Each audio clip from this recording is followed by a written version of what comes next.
En 2017, un habitant de l'Alaska a été brusquement réveillé par de lourds bruits de pas qui résonnaient près de sa porte d'entrée.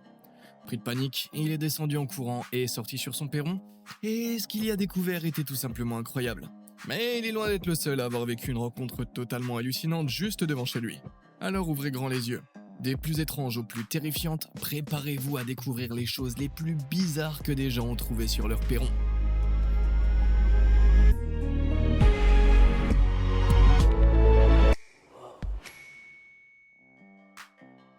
Pour de vrai. Quelle est la chose la plus bizarre qui t'ait déjà réveillé? À l'époque où j'étais à la fac, je me suis un jour réveillé en voyant mon coloc mettre le feu à notre appart en préparant des macaronis au fromage en boîte. Autant dire que j'étais légèrement énervé. Mais quand le photographe Tim Newton a été brutalement réveillé par des bruits de pas devant sa maison à Anchorage en Alaska, il avait bien l'intention de dire 2 mots à ce qui le dérangeait.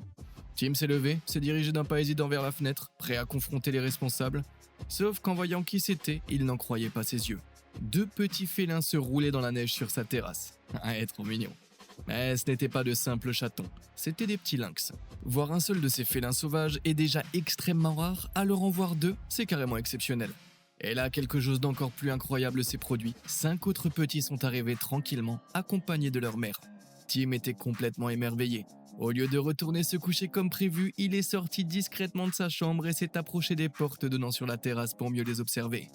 Les rencontres avec des lynx sauvages sont généralement très brèves. Ils sont plutôt craintifs et prennent la fuite dès qu'ils repèrent un humain. Mais cela était totalement différent. Alors, voulant tenter sa chance, Tim a entrouvert très légèrement la porte de la terrasse et est sorti avec précaution. La mère semblait méfiante, mais contre toute attente, elle est restée sur place malgré tous ces petits autour d'elle. En fait, toute la famille de lynx semblait fascinée par Tim. Au lieu de s'enfuir, ils se sont approchés pour le renifler et ils étaient particulièrement intrigués par l'appareil photo qu'il avait emporté pour les immortaliser. Cette rencontre incroyablement touchante a duré environ 40 minutes avant que les félins ne repartent finalement de leur côté. Mais ils ont laissé à Tim un souvenir qu'il n'oubliera jamais. Franchement, c'est génial. Moi, je veux bien que ces gros matous aux énormes pattes viennent interrompre mon sommeil n'importe quand. Enfin, tant que c'est après 10 heures, j'ai besoin de mon sommeil de beauté.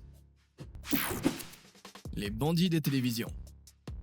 Tu sais, dans les films, quand le méchant pirate tous les écrans du monde pour diffuser son visage partout? Ouais, c'est classe au cinéma. Mais ça arrive jamais dans la vraie vie, pas vrai?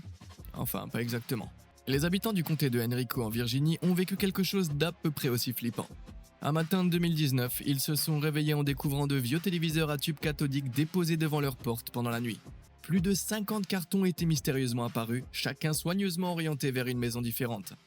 Alors, quel est le terrible super vilain derrière ce plan machiavélique?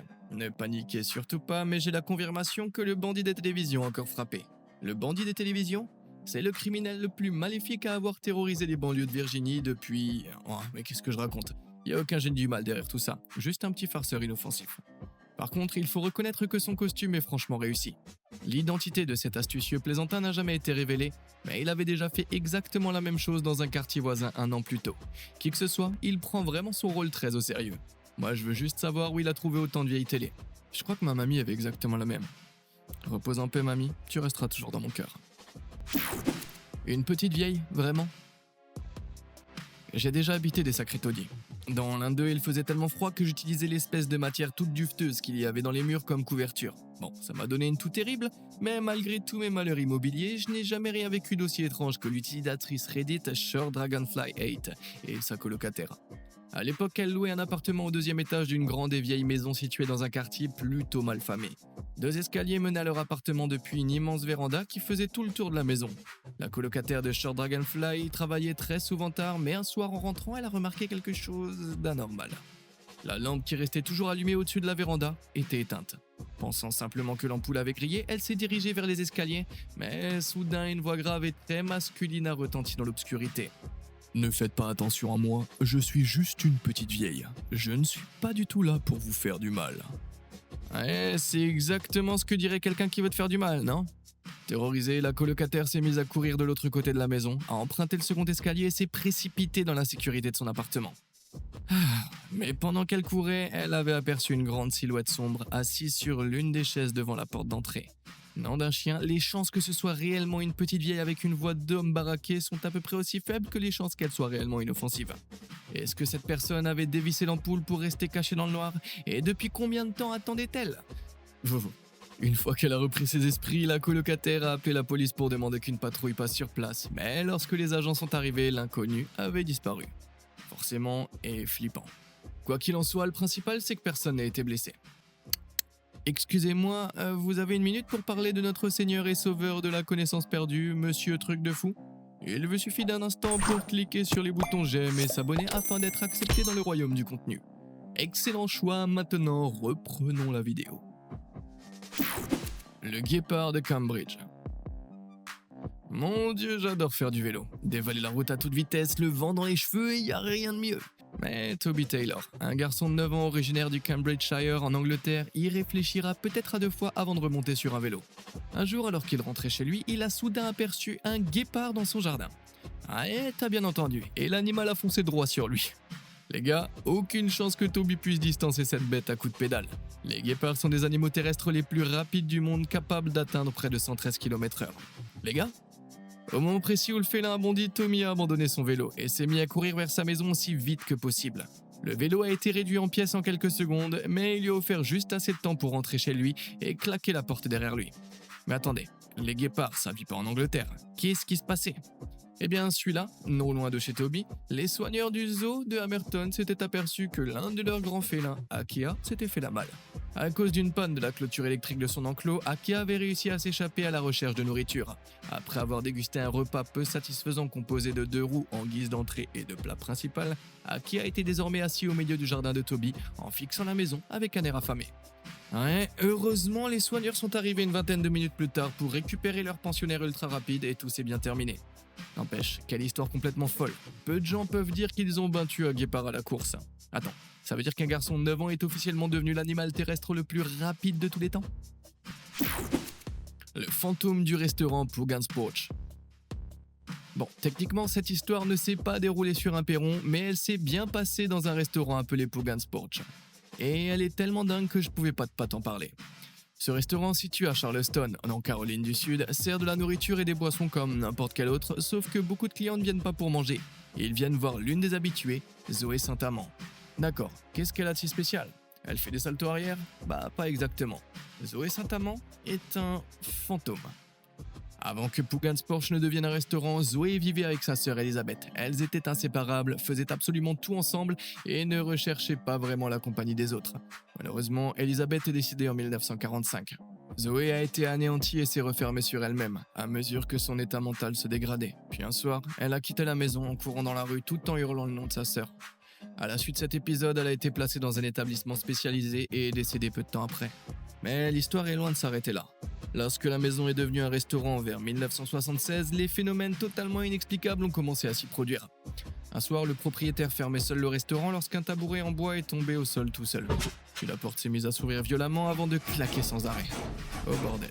Une autre fois, une employée chargée du ménage de nuit n'arrivait pas à se débarrasser de l'impression d'être observée. Pourtant, chaque fois qu'elle se retournait, il n'y avait absolument personne.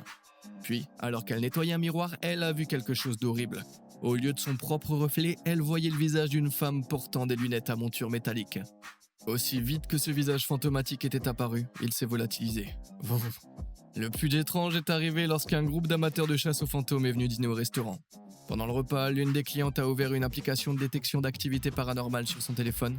L'application est devenue complètement folle, indiquant qu'une énorme quantité d'énergie surnaturelle l'entourait. Le plus incroyable, elle s'appelait Elisabeth exactement comme la sœur de Zoé. Ouais. Est-ce que tout ça pourrait avoir une explication parfaitement rationnelle ? Bien sûr. Après tout, la plupart des gens qui croient Zoé pensent simplement qu'il s'agit d'une autre cliente. Enfin, jusqu'à ce qu'ils reconnaissent cette même vieille dame sur une ancienne photographie accrochée au mur du restaurant, observant les visiteurs derrière ses lunettes à monture métallique, pour toujours. Le gardien au grand cœur. Notre maison est censée être des endroits où l'on se sent en sécurité. Pourtant, une famille de Grand Lake, dans le Colorado, a dû compter sur un gardien pour le moins inattendu lorsqu'un visiteur surprise est venu jusqu'à sa porte arrière. Dash, un chipou, est resté assis bien calmement à observer, tandis qu'un puma griffait la fenêtre depuis l'extérieur. Ouais, quel chien courageux. D'après son propriétaire, le puma était simplement curieux et ne cherchait pas vraiment à faire du mal à Dash. Malgré tout, le meilleur ami de l'homme s'est héroïquement interposé entre son maître et le félin, et le face-à-face a duré un bon moment. Mais Dash est sorti vainqueur et le puma a fini par repartir dans les montagnes. Franchement, pendant un instant, je ne savais pas vraiment comment cette histoire allait se terminer. Quelle petite boule de poil intrépide, comme quoi, Avoir le courage d'un lion suffit parfois à faire fuir un gros félin. La partie parfaite. Certaines personnes n'ont vraiment pas de chance, c'est malheureusement la vie. Et puis il y a des gens comme Radivok Lajic qui sont tellement malchanceux que ça paraît impossible. Depuis 2007, Radivok s'est réveillé en découvrant que sa maison, en Serbie, avait été frappée par des météorites à 6 reprises. Ouais, environ 17 000 météorites tombent sur Terre chaque année. Pourtant, durant tout le XXe siècle, seulement 57 ont touché des infrastructures humaines. Ça veut dire qu'à lui seul, ce pavillon représente 1/6 de tous les impacts recensés sur les bâtiments depuis plus de 100 ans. Quelles étaient les chances? Eh bien, attachez vos ceintures. Les probabilités d'être touché par un météorite une seule fois sont déjà inestimables. Environ 1 sur 840 millions. Mais que cela se produise 5 fois de plus relève pratiquement de l'impossible. Environ une chance sur 418 trédécillions. Ouais, il y a bien autant de zéros que tu puisses à peine l'imaginer. Tu as plus de chances de répondre complètement au hasard à un QCM de 300 questions, les yeux à moitié fermés, et d'obtenir 100% de bonnes réponses que de voir une maison frappée 6 fois par des météorites. Ouais. Ce type a construit sa maison au bout d'un bowling intergalactique ou quoi? Eh bien, pas tout à fait. Les chercheurs pensent que sa maison est entourée d'un champ magnétique étonnamment puissant qui attirerait le fer contenu dans les météorites. Radivok, lui, il est pas d'accord. Selon lui, ce sont les extraterrestres qui en ont après lui. Dans tous les cas, si j'étais à sa place, je garerais ma voiture dans le garage. Une frayeur bien bordée. Je crois pas qu'il y ait quelque chose de plus effrayant que d'entendre un bruit étrange en pleine nuit, surtout quand on est seul à la maison. Et c'est exactement ce qui est arrivé à Sarah McAnulty de Fishtown en Pennsylvanie, un soir de septembre 2022. Elle travaillait tard pour terminer un dossier lorsqu'un étrange bruit de grattement, juste derrière sa fenêtre, l'a brusquement tiré de son écran. En regardant dehors, elle s'est rendue compte qu'il faisait beaucoup trop sombre pour distinguer quoi que ce soit. Alors doucement, et sans faire de bruit, elle est allée jusqu'à la cuisine chercher une lampe torche. Et à chaque pas qu'elle faisait, le bruit devenait de plus en plus fort. Une fois la lampe à main, elle s'est accroupie près d'une fenêtre et a trouvé le courage de jeter un œil derrière le rideau. Lorsque sa main tremblante a allumé la lampe, tu ne devineras jamais ce qu'elle a découvert. Un gros raton laveur était tranquillement en train de s'installer pour dormir dans le hamac du perron. Ah, je t'ai bien eu pendant la première moitié, hein. Fausse alerte. Sarah a rapidement filmé la scène avant de remonter terminer son travail. Ouais, elles sont quand même adorables. On oublie facilement à quel point ces petits gobelins des poubelles sont mignons. Tant qu'ils n'essayent pas de t'arracher le visage pendant que tu sors tes déchets. Un quartier à accro ouvert. Ah, la Floride. Entre Disney World et les articles sur le fameux Florida Man, tu trouves toujours un moyen de me divertir. Par contre, tu pourrais peut-être mieux nourrir tes animaux. Une nuit de 2020, à Venice, un alligator a cru avoir trouvé son prochain repas sur une assiette. Malheureusement pour ce reptile affamé, il s'agissait d'une assiette décorative représentant des tortues marines, pas un vrai dîner. Forcément, c'était beaucoup moins savoureux et bien plus croquant que prévu. Et il s'avère que les visites nocturnes des alligators sont bien plus fréquentes qu'on pourrait le croire. À Paris, en Floride, une autre invitée à écailles s'est présentée chez un habitant sans y être invité, a reniflé un peu partout, puis est finalement reparti. Le plus étrange dans tout ça, Stephen, le propriétaire, a raconté que presque exactement un an auparavant, un bébé alligator était venu sur son terrain et avait fait exactement la même chose. Serait-ce le même crocodilien revenu une fois adulte? Perso, je n'ouvrirai pas la porte pour lui poser la question. Traite-moi de froussard si tu veux, mais je suis bien trop appétissant et j'ai aucune envie de finir de menu à Paris. La motivation du lundi version mormon. Soyons honnêtes, rester en forme pendant le Covid n'était pas simple. On a tous pris un petit peu de ventre. Pourtant, un quartier a trouvé une façon de rester actif qui a donné naissance à l'une des vidéos les plus improbables de toute la pandémie. Pendant un cours de Zumba de 45 minutes organisé le matin, les habitants de Saratoga Springs dans l'Utah sont sortis de sur leur perron et dans leur jardin pour se faire coacher à coups de mégaphone par cette dame.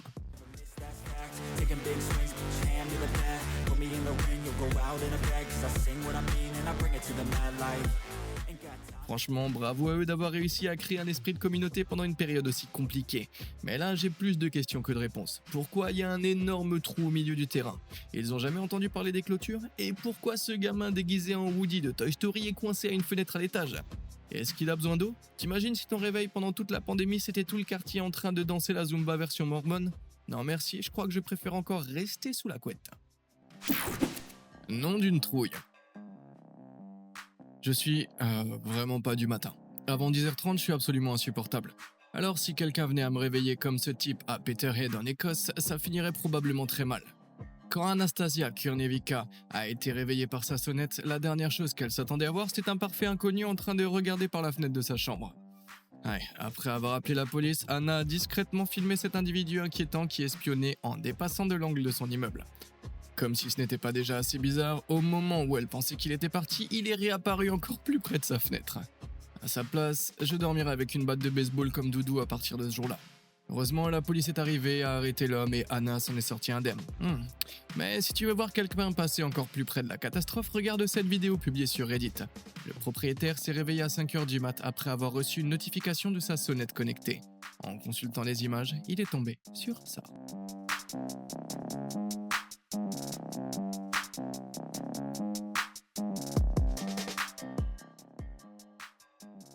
Trois cambrioleurs masqués s'étaient approchés de sa maison, avaient recouvert la caméra et tenté de s'introduire à l'intérieur. D'après les voisins, cette maison de Sammamish dans l'état de Washington n'était d'ailleurs pas la seule visée. Nom d'un chien. D'après ce que j'ai compris, ils n'ont finalement pas réussi à entrer, mais rien que d'y penser, ça me donne des frissons. À partir de maintenant, je vais renforcer toutes mes portes et toutes mes fenêtres. Bouclez bien vos portes. On entend toujours dire que le petit déjeuner est le repas le plus important de la journée, mais apparemment manger un pot entier de glace dès le matin, c'est bizarre et mauvais pour la santé. C'est donc pas si important que ça finalement. Et il se trouve que nous sommes pas les seuls à aimer grignoter dès le réveil. Cette vidéo, filmée à Gatlinburg dans le Tennessee, montre le petit déjeuner d'une habitante interrompu de façon plutôt brutale par une famille d'ours affamés. La maman ours grimpe d'abord sur le perron pour jeter un petit coup d'œil, suivi de ses deux oursons. Ah, ils sont trop mignons. Tous les trois inspectent chaque recoin de la terrasse avant de chipper quelques biscuits et de faire tomber une cafetière de la table. Que le café était trop chaud ou trop froid, une chose est sûre, il n'était visiblement pas à leur goût. À un moment, l'un des oursons essaye même d'ouvrir la porte du chalet. Ah, et c'est passé tout près de la catastrophe. Ça aurait pu être sacrément ironique si les ours étaient entrés dans la maison. Les propriétaires auraient fini au menu du petit-déj. Gardez le contact version main. Faire du sport à la maison est un excellent moyen de rester en forme sans payer un abonnement hors de prix à la salle. Moi, j'aime surtout m'entraîner à voir combien de corn dogs je peux faire rentrer dans ma bouche tout en lisant des histoires paranormales. Tiens, justement, voilà une que j'ai récemment entendue. C'était un soir sombre d'avril 1986. Une femme faisait ses exercices dans la cuisine de la maison à Cornville, dans le Maine, pendant que ses enfants jouaient dans le salon. Soudain, toutes les lumières se sont éteintes et un étrange bruit de grattement a commencé à résonner sur son perron. Terrorisée, elle s'est précipitée vers ses enfants et les a serrés contre elle. À travers la vitre, elle jurait distinguer de petites silhouettes grises qui couraient partout sur la terrasse. Puis, une porte a claqué quelque part à l'étage. Est-ce qu'elles étaient entrées dans la maison ? Quoi que ce soit ces choses, elle a attrapé son revolver dans un tiroir voisin et a lancé un avertissement paniqué. Puis, soudainement, elle a entendu le pick-up de son mari remonter l'allée. Comme par magie, les lumières se sont immédiatement rallumées et les bruits de grattement ont disparu aussi vite qu'ils étaient apparus. La femme raconte que son mari se souvient avoir vu les lumières se rallumer en arrivant devant la maison, mais il n'a aperçu qu'une petite silhouette grise de la terrasse. L'arc, j'en ai des frissons, quel mystère. À ton avis, qu'est-ce qui est venu devant cette maison de cette nuit-là ? Des extraterrestres ? Moi, je vais simplement retourner manger mes corn dogs et essayer d'oublier toute cette histoire. Le gardien du quartier. À la surprise, absolument de personne, nous vous revoilà en Floride. Mais cette fois, ce n'est pas pour parler de crocodile, ou non. J'ai un reptile encore plus impressionnant à te montrer. Les habitants d'Apopka étaient tranquillement chez eux lorsqu'ils ont entendu un bruit venant de la fenêtre de leur perron. Ils venaient justement de répandre leur répulsif à serpent, donc ça ne pouvait pas être un serpent, pas vrai ? En allant vérifier, ils ont effectivement confirmé qu'aucun serpent ne remontait la vitre. Ouf, mais quelque chose d'encore bien plus terrifiant qu'un serpent était en train de l'escalader.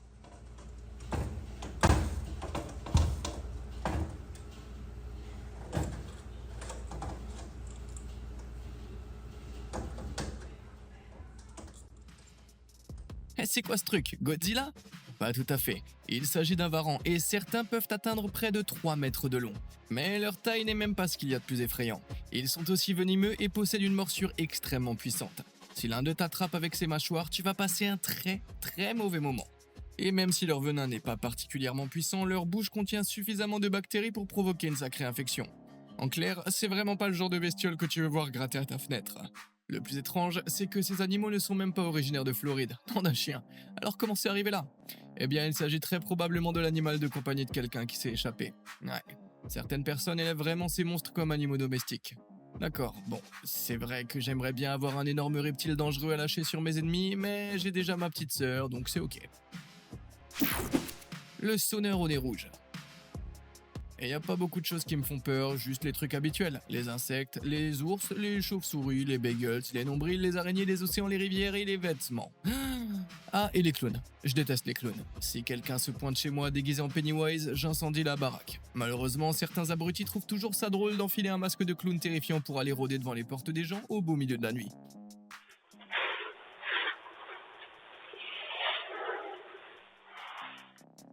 Ah, certainement pas. Ces deux vidéos ont été filmées aux alentours d'Halloween, donc avec un peu de chance, ce ne sont que des plaisantins un peu dérangés. Et pas, tu sais, des vrais clowns tueurs. Les propriétaires sont peut-être même complices de la blague. Enfin, c'est ce que je vais continuer à me répéter. Faut vraiment avoir quelques boulons en moins pour penser que c'est une bonne idée de faire ça à des inconnus.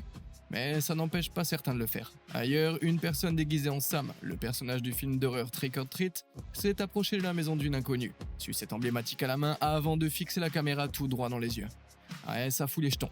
J'espère vraiment que c'était qu'une autre blague. Dans tous les cas, ces types méritent clairement plus qu'un mauvais tour qu'une friandise. Puis-je te poser une question, Serre ?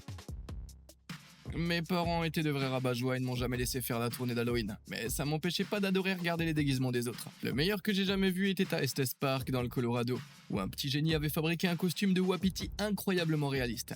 Ça a dû lui prendre des heures. Comment a-t-il réussi à lui faire manger des citrouilles avec autant de... Oh bordel, c'est un vrai truc. L'animal affamé s'est présenté devant la maison d'un habitant le lendemain d'Halloween, en 2018, avec un léger retard pour réclamer des bonbons. Cela dit, je doute qu'il ait eu assez de bonbons dans tout le quartier pour satisfaire son appétit. Ces énormes bêtes peuvent peser jusqu'à 500 kg. Sérieusement, leur bois à eux seuls pèse environ 18 kg et peuvent mesurer jusqu'à 1,20 m chacun.